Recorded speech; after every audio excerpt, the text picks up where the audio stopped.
Today, we are looking into one of the most chilling archives in modern true crime. It's the documented spiral of a fan whose private admiration for an artist became something else entirely, something calculated and lethal.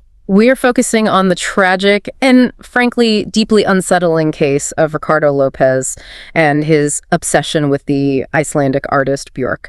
And what makes this case so unique and so horrific is that he documented everything. Everything. Every single step of his descent. He left behind over 20 hours of video and, hundreds of pages of written diaries.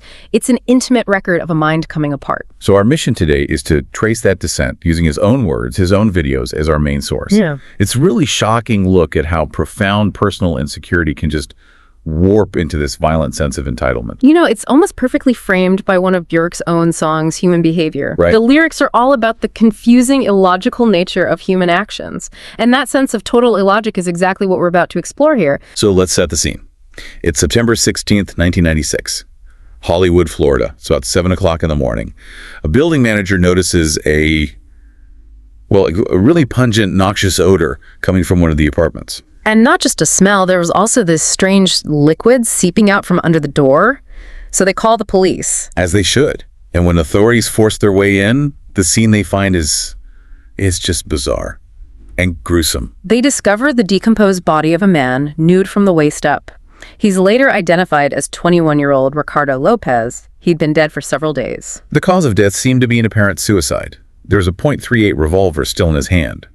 But it wasn't a simple death. He had staged it. Completely staged. His face was painted in this stark red and green paint, and behind his body there was a canvas set up on an easel. And on the canvas were the words, "The best of me." His intention, it seems, was for his blood to splatter onto it, to make his death a final piece of art. And while that scene itself is disturbing enough, it was the evidence around the body that started to reveal this terrifying plot. The entire room was it was littered with photos, postcards, posters of one person. Björk. Everywhere. But then came the crucial discovery. The thing that turned this from a death investigation into something much bigger. The tapes. 11 videotapes. Over 20 hours of footage. One of them labeled Last Day. And even more alarming, written right there on the wall, was a message. 8mm tapes, criminal documents delivered to FBI. Wow. So he didn't just document his death, he was documenting a planned attack. To really understand that plot, we have to understand the man. Ricardo López was born in 1975, an American of Uruguayan descent. He worked a pretty normal job in pest control, but the key to his isolation, to his insecurity, it really goes back to his physical reality. And the sources point to a specific clinical detail here, correct? Yes. López was born with Klinefelter syndrome. It's a chromosomal abnormality, 47XXY. This condition contributed to certain physical traits, like gynecomastia, breast enlargement, and it fueled this deep, deep sense of being different. So this physical reality created this profound self-hatred we see over and over in his tapes. Absolutely. It led to overwhelming social anxiety. We know from his diaries he had very few friends. He never even tried to have a romantic relationship. And I think this is really telling. He gave up on his dream of being an artist because he just had no confidence. And that failure, his own failure to be a creative person, that seems to have become the lens through which he saw Björk. Exactly. She was everything he wasn't. Successful, admired, creatively fulfilled. She was a symbol of his own inadequacy. The sheer amount of material he left behind it's staggering. 803 pages in his physical diary. What does that data actually tell us about what was going on in his head? You can almost quantify his turmoil. So Björk is mentioned 408 times. But his own personal failures, they're mentioned 168 times. Suicide comes up 34 times, and murder 14 times. You see this pattern where an entry about her, about his admiration, is almost immediately followed by this intense self-hatred. He was trapped. And this wasn't his first obsession, was it? Yeah. The sources mentioned earlier fixation on the actress Keena Davis. Right, and that earlier case shows us the pattern. He fixated on her, he built up this fantasy, and when reality interfered, when she got a boyfriend, he just retreated. He abandoned the obsession. The stage was set for it to happen again, but this time in a much more dangerous way. And that next obsession starts in 1993. Yeah. He sees Björk's Human Behavior video and it just captivates him. Mm-hmm. But his admiration quickly turns into something else. It becomes this this compulsion to possess her. And his actions show that. On a limited income, he spent a lot of money using, illicit means, which in 1996 was not easy to get her private home address in London.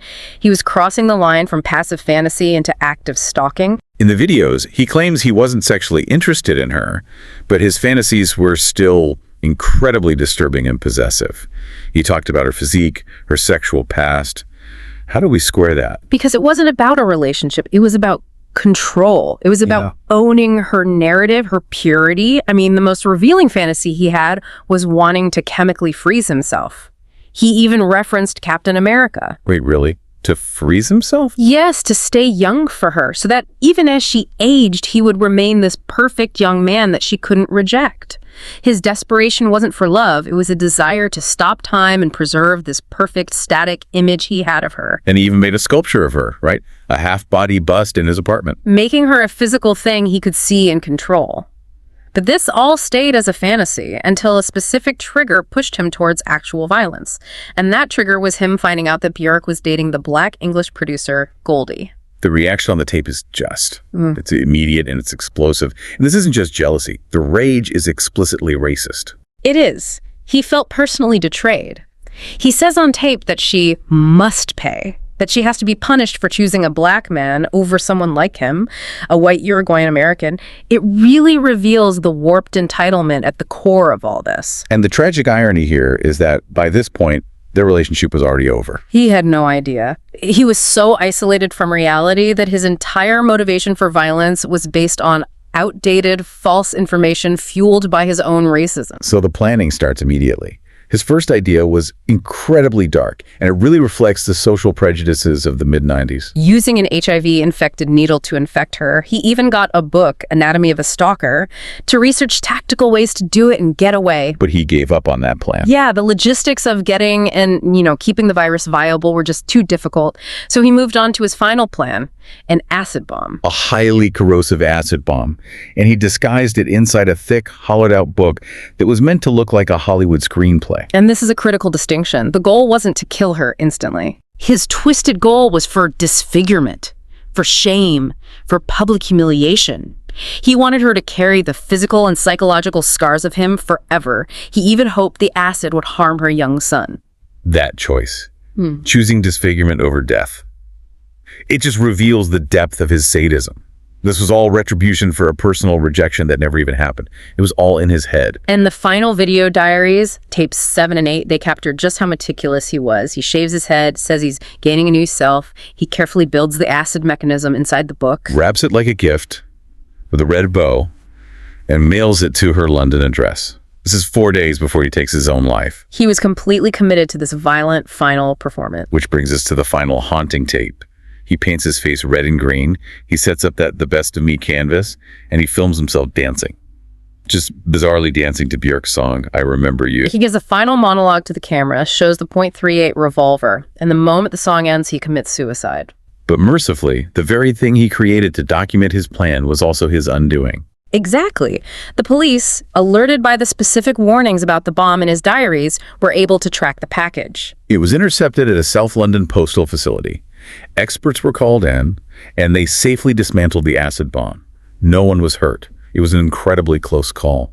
And his own meticulous record-keeping is what saved his intended victims. Björk was, of course, deeply disturbed by the whole thing. But reports say her main focus was immediately on her son's safety. She hired more security, but she also showed this incredible empathy. She did. She expressed sadness that someone had died because of her and even sent condolences to Lopez's family. A remarkable response, really. So if we pull back and synthesize all of this, this deep dive really shows the catastrophic collision of mental illness and obsession. Lopez's lack of confidence, which stems from his medical condition and isolation, it just manifested as this overwhelming need for external control.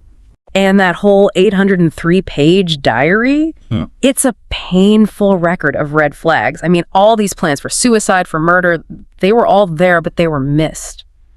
It's a horrifying look at what can happen when severe mental distress goes unaddressed. The line between being a supportive fan and a dangerous obsession proved to be just so tragically fragile here. And it leaves us with a final provocative thought for you to consider. Given how close this destructive plan came to succeeding, how much responsibility, if any, do public figures or their teams have in recognizing and reacting to these kinds of documented red flags that so often precede these terrible events? Thank you for joining us for this very serious deep dive into the limits of human behavior. If you are interested in more in-depth analyses of true crime and other disturbing cases like this one, please make sure to like, share, and subscribe to the Horror Doc channel.